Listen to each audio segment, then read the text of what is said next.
कि जिस तरह तुहानू प्रोग्रामां बारे दस्सिया गया कि 30 तरीक दिन शनिवार यानी 30 अप्रैल साडा सत्संग है दिल्ली विच। और देखिया कि कई जीवां ने पुछया सी कि मालको कि असीं दिल्ली सत्संग च नाल जा सकते हैं। असीं दसना चाहांगे कि जिन्हां दे मनां च भावना है, प्यार है, जो नाल साडी यात्रा करना चाहते हैं, सफ़र करना चाहते हैं, क्योंकि सत्संग का समा शनिवार शाम नूं 8 बजे है। यानी इत्थों सवेरे साडी रवानगी है, जांदे ही परिवार नूं मिलना है और फिर सत्संग होएगा और सत्संग तो बाद लंगर पानी छक के फिर वापसी, संडे की वापसी भी है। ये नहीं हो कि 2-4 दिन रुकना पैना है।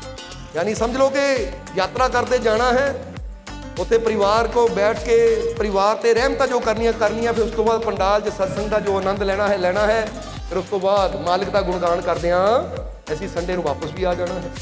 इसलिए जिहड़े जीव इस सत्संग च शामिल होना चाहते हैं, जिन्हां कोल साधन है या जिहड़े रल मिल के चाहते कि असीं अपने साधन कर लीए, तो जे दरबार तो जाना है तो दरबार तो सवेरे 7 बजे रवानगी है, यानी शनिवार सवेरे 7 बजे।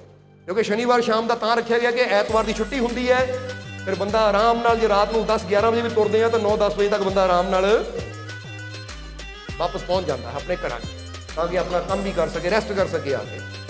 तो शनिवार 7 बजे दरबार तो रवानगी है। पर जे कोई रस्ते चो जाना चाहता है, जिदा फर्ज करो कोई फगवाड़े तो, कोई लुधियाने तो, कोई रोपड़ तो उत्थों भी दरबार की संगत जो जानी है, ये संघ जो जाना वो उत्थे शामिल हो सकता है।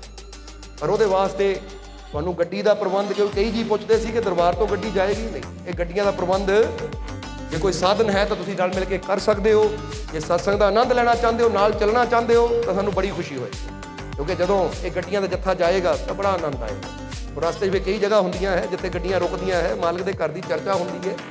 इसलिए जिन्हां दे दिलों च भी भावना है जाण दी, याद रखना कि शनिवार सवेरे 7 बजे इत्थों रवानगी है। क्योंकि शनिवार शाम नूं 8 बजे सत्संग का टाइम उत्थे दिता गया है और 8 बजे तो पहला पहुंचना है।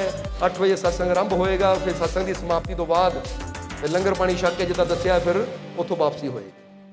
इसलिए अगर कोई जान का चाहवान है, खुशी है, क्योंकि जीवां ने पुछया सी, इसलिए सानू अनाउंस करना पै रहा है कि उन्होंने पूरा समझा दईए कि पता होना चाहिए कि शाम नूं सत्संग का टाइम की है और वापसी कदों आनी है। क्योंकि कई बार बंदा कह तो दिंदा जी शनिवार नूं सत्संग है दिल्ली, पर यह पता ही नहीं होता वापस कदों आना है।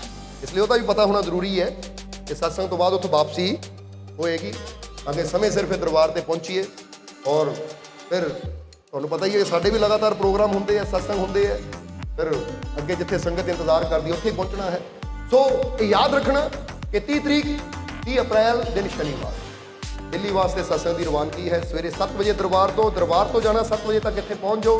जे रास्ते तुसीं नाल शामिल होना है तो जिथे भी तुसीं हो संपर्क करके सेवादारां नाल उत्थों अपनी गड्डी भी साडीआं गड्डियां दे नाल तुसीं लगा सकते हो।